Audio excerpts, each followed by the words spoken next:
Washington Football Maniacs. Hey everybody, this is Greg. Of course, I'm the host here of the Washington Football Maniacs. If you want to support this channel, please consider doing so. Each video we watch, make sure that you leave me a thumbs up and leave me a good comment if you possibly can. Also, if you want to support the channel in a more positive, more better way, yeah, let's use great grammar so I can have those comments in the section. Please consider subscribing to the channel, and of course, when you do, make sure you also hit that notification bell so you won't miss any other video releases. Defense. Let's talk about defense real quick. There wasn't much of defense yesterday. They allowed the Falcons to have over 400 total yards of offense yesterday. Atlanta, the only time that they didn't score, it seemed like, was when Michael Penix threw a pick. Other than that, I'd have to go back, but I don't even remember the Falcons punting at all yesterday. I think they scored on almost every single drive.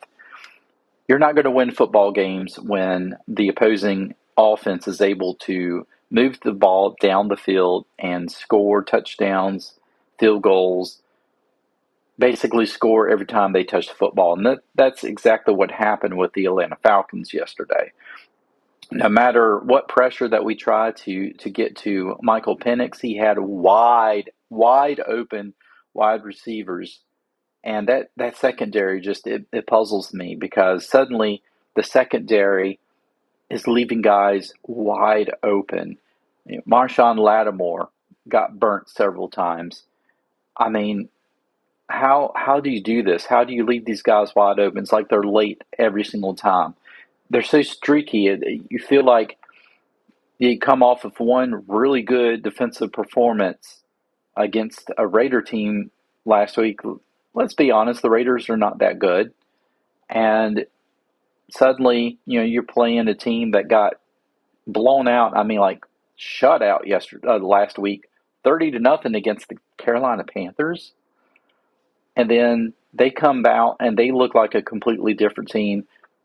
They're winning 34-27 against your team that's supposedly a Super Bowl favorite.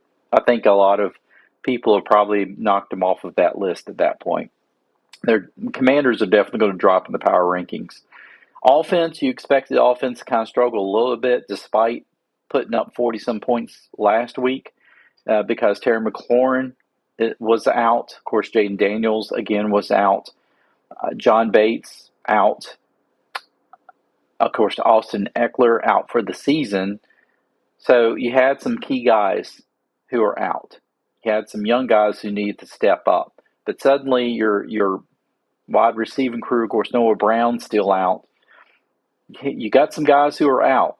And honestly, what Washington probably should have done yesterday was more ball control offense. Should have kept the ball on the ground a lot more, fed the ball more to Bill, and controlled the clock because obviously Atlanta was going to score every single time they got the ball. And I think had they went with this approach, more of a chew up the clock, ball control type of offense, I think they would have fared a little bit better. I think their defense would have probably played better, but it certainly didn't help with the offense starting off with a 3-and-out, very quick 3-and-out on their first drive, and then it kind of set the tone from there.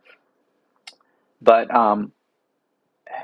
despite all of that, now Washington heads in to play the LA Chargers. I'm never going to get used to saying that. I want to call them San Diego so bad.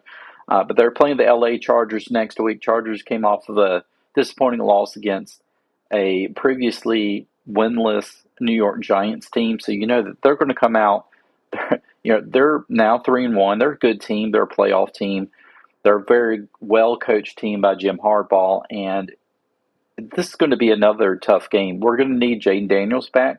Jaden Daniels is not going to fix the defense. The defense is really a lot of the issues. Now, yes, you can't have the offense coming out and turning the ball over and going 3-and-out and things like that, but that wasn't really a notorious thing yesterday.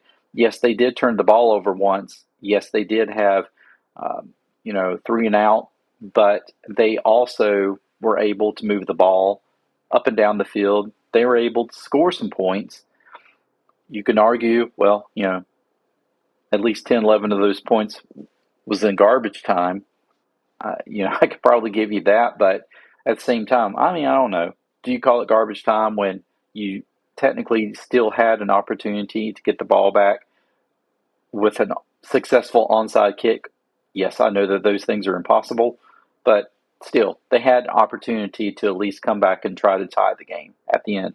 Of course, still, we need our players back. We need some healthy key players back, but we need some players on defense to step up. I think you're starting to see the age. Bobby Wagner played, I thought, really well last week. This week, not so much. But it's an impossible ask to have him cover, a running back like Bejan. Bejan, is that his first name? Bejan Robinson, out of the backfield in space, and you're going to have a linebacker on him. That's not going to win. That's not going to win you very many battles on the field like that. And that was a huge play. There was a lot of huge plays, a lot of wide open receivers. I don't know what's wrong with the secondary.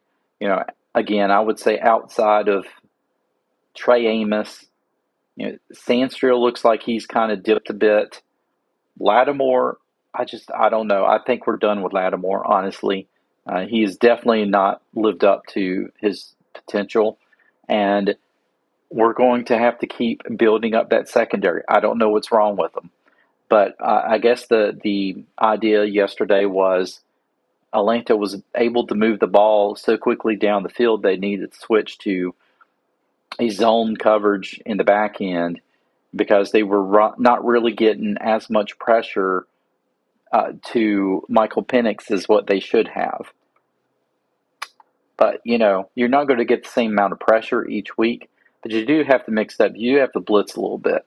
And I didn't really see a lot of blitzing, or if there were blitzes, they were picked up pretty well.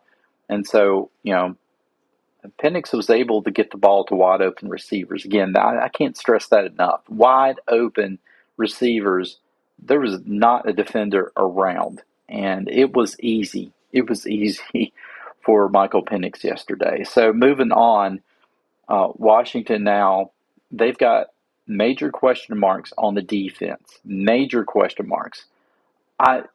There's not really question marks on the offense. You have what you have with the offense.